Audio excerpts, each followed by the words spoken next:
So the two best ways to improve your performance at anything in life, but especially business, is first to focus and second is to persist.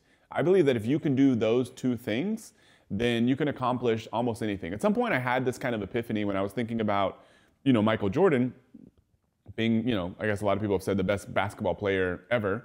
And he focused on basketball and then he kept persisting until he accomplished as much as he could have ever possibly accomplished. Now, it's a very simplified example, but at some point, this kind of clicked for me, maybe like 10, 15 years ago, and it's kind of stuck with me ever since. And I find out what tends to hold a lot of people back is they either are way too distracted or they don't keep going. Like at some point, they just kind of give up or they, want to do something else, which is fine. But the people that have been the most successful in life at anything, I believe, I remember reading about Mozart, I believe, that his hands were getting deformed and stuff because he was playing so much. And then Warren Buffett, has been maniacally focused on investing since he was like 11 years old. And so these people that are incredibly focused and they just basically never give up. I mean, that's what it takes to accomplish something. And sometimes it's not a trade-off we're willing to make. Maybe we don't want to only do that for our entire life, and we're probably going to give up some performance gains. But we may feel like we're living a more balanced life or something. But aside from that extreme example, what I want to talk about now is once you have an idea of like, okay, I think this thing is holding me back. And so we just talked a lot about this in the kind of previous episode. If you want to back up an episode, listen to that. You'll have more context for where we're getting into now.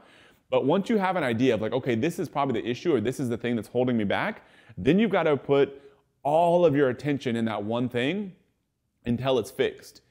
And then once that one thing is fixed, do it again for the next area. If you follow this simple process, your results are going to improve dramatically. I mean, for example, when we first started growing Lifeboost Coffee, our e-commerce brand, I basically, all I focused on for the first 6 to 12 months was literally one sales page, one traffic source, which is Facebook ads, and that was basically it. Just kept trying to improve those two things, make the Facebook ads more effective, make the sales funnel more effective.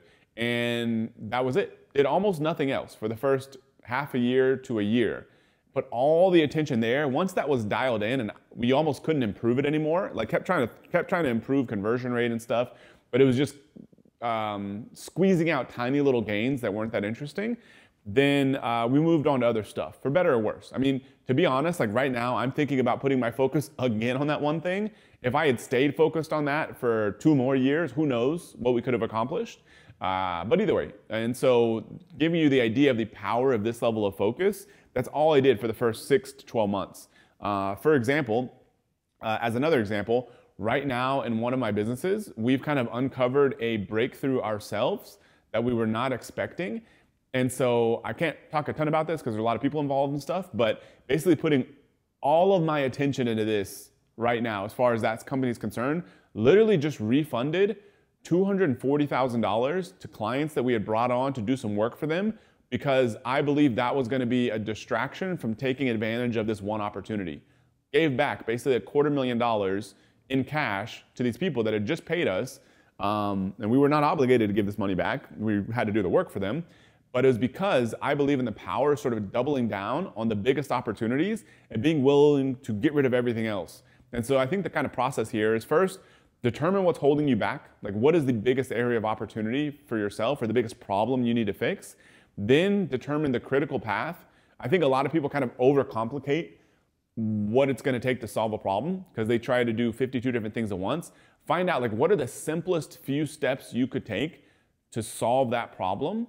And then get rid of basically everything else. And kind of like what we're doing in one of our businesses, we're like, okay, if we want to focus all of our attention on this thing, what are the few things that we need to do? For us, it's really dial in the sales funnel. And so that's what we're focused on. Everything else needs to be getting rid of if we can. And so shutting down products, eliminating marketing channels, focusing everything else we're doing on that one thing, I believe is kind of what it takes. Putting all your attention there.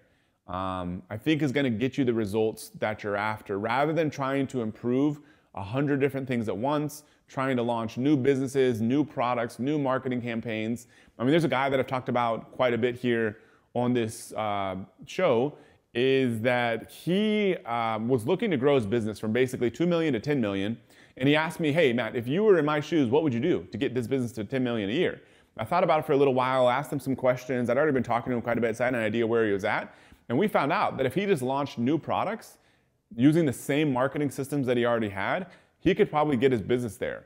And so I told him I would launch new products because you already know how to do this, because he can basically take like a $5,000 risk and turn it into a product that's doing hundreds of thousands of dollars a year.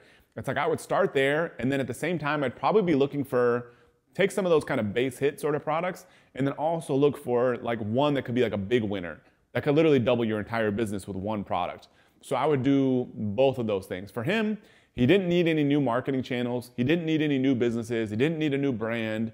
Didn't really need anything new on the team side or people side. Him, it was literally just doing more products and stuff that was already working, because he was kind of already at the top of his market for the products that he was selling. So there wasn't a lot of room left to grow there because they're kind of niche products. And so for him, the only way he could grow, most likely, was to, or the easiest way he could grow, is to launch new products under the same brand using all the same marketing systems. So then it was like, okay, focus there, cut everything else out. Forget about trying to build this software business. Forget about trying to grow this other marketing channel. Fully maximize this opportunity. And then once that's fully maximized, he may reach a point where that marketing channel is completely capped out for them. Then he has to look outside of there. And so I think this is the approach to create massive growth for yourself. And I believe there's kind of an important principle here that I want to touch on, which is what I would call burning the boats.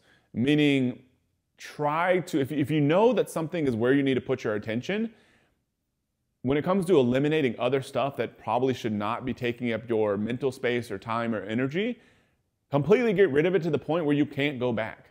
Like, shut it down. Like I was talking about, we literally just refunded $250,000. Like, there's no going back there.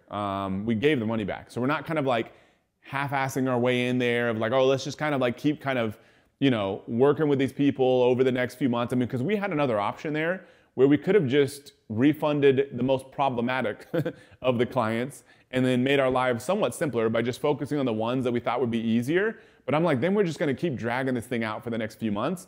Let's just completely cut it out. Say, forget it. And so we can focus 100%. So basically this burning the boats approach, I believe, is going to make you a lot more successful when it comes to doubling down on what is working. So this is what I recommend. By the way, if you've been listening to this podcast for any time, it is helpful if you leave a review, especially on iTunes, or if nothing else, just give me a thumbs up on YouTube. It's also nice to see. Drop me a comment if you have any questions. If you have any questions about this at all, please leave a comment on the YouTube channel, because I do check those periodically, and that gives me an idea for future episodes, what's on your mind. So please do either one of those things, and I'll see you next time.